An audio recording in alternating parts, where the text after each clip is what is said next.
Assalamualaikum teman-teman. Nah, hari ini aku akan menjelaskan tentang apa sih yang akan dilakukan SPG ya. Nah, yang pertama aku akan menjelaskan ya. SPG itu Sales Promotion Girl untuk wanita, lalu yang SPB itu Sales Promotion Boy untuk laki-laki ya.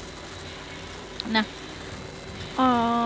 kalau setahu aku SPG sama SPB ini dia ada dua tipe ya. Yang pertama itu di counter, di stand-stand gitu di mall, lalu di mall ataupun di tempat-tempat pembelanjaan gitu ya, perbelanjaan.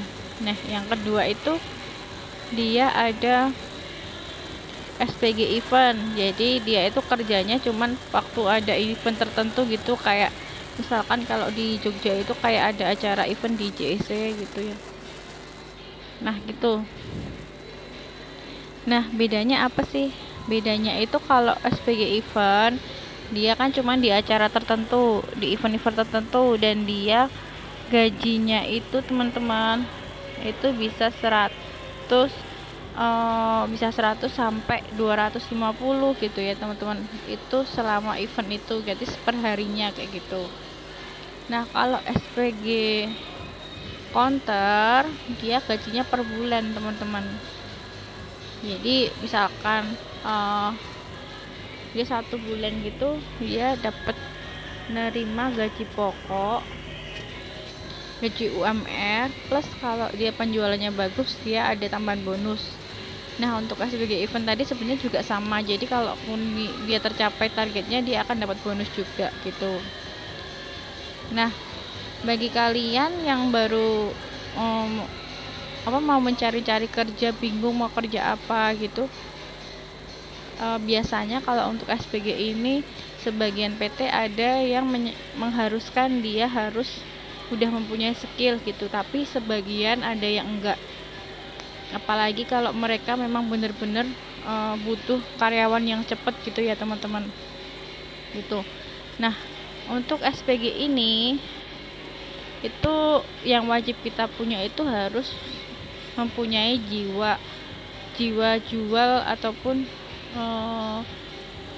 jiwa pedagang gitu loh teman-teman. Jadi SPG kan fungsinya itu mempromosikan sebuah produk di suatu PT tersebut gitu. Jadi kita harus pintar-pintaran jualan yang banyak kayak gitu ya teman-teman gitu. Jadi syarat-syarat SPG itu biasanya kalau wanita usia maksimal ada yang sampai 25 tahun kayak gitu, ada juga yang cuman sampai 28 tahun kayak gitu. Cuman kadang kalau kita ngelamar tapi kita udah punya skill dan kemampuannya itu kita yang dianggap bagus sama PT tersebut, itu biasanya akan diterima kayak gitu. Jadi bagi kalian yang baru cari-cari loker, jangan minder dulu sama usia maksimal berapa kayak gitu. Jadi saran aku harus dicoba dulu ya teman-teman, dicoba dulu, dimasukkan dulu CV-nya gitu. Nanti kalau dapat panggilan alhamdulillah, kalau misalkan belum ya kita harus ngelamar lagi di tempat yang lain kayak gitu. Jadi diusahakan kalau kalian ngelamar kerjaan dimanapun itu jangan cuma di satu tempat ya teman-teman, di beberapa tempat. Jadi nanti dimana yang dipanggil di situ yang kita interview, yang dirasa itu cocok, baru kita bekerja di situ gitu. Nah, kembali lagi ke SPG ya. Jadi SPG itu selain dia pinter nawarin produk, biasanya itu SOP-nya atau standar operasionalnya itu, operasional prosedurnya itu dia diwajibkan berdiri teman-teman gitu. Dan jamnya juga ngikutin yang udah ditentuin gitu. Contohnya dia 8 jam kerja gitu ya, tanggal merah nggak boleh libur gitu ya teman-teman. Nah, kalau SPG event ini plusnya dia itu cuman biasanya di weekend gitu, biasanya cuman di weekend aja, tapi gajinya langsung gede gitu. Tapi biasanya kalau SPG event itu dia memang yang benar-benar udah profesional dalam mempromosikan suatu barang gitu. Dan biasanya kalau cewek itu yang dicari orangnya yang putih, orangnya yang tinggi, yang berat badannya proporsional gitu ya teman-teman, gitu. Nah kalau untuk SPG di counter itu kan diwajibkan berdiri gitu ya teman-teman, dan biasanya itu dilarang untuk main HP juga gitu, cuman tergantung dari PT-nya gitu ya, kembali lagi ke PT-nya. Pokoknya menurut aku sih kerjaan SPG itu sebenarnya cukup nggak susah, cuman kita diwajibkan jualan yang banyak gitu, harus ngikutin SOP kayak gitu. Dan tentunya teman-teman, kalau jadi SPG itu capek, cuman capeknya capek berdiri gitu ya menurut aku. Dan kita harus memutar otak gimana caranya agar customer itu membeli produk yang kita tawarkan gitu teman-teman, kalau SPG.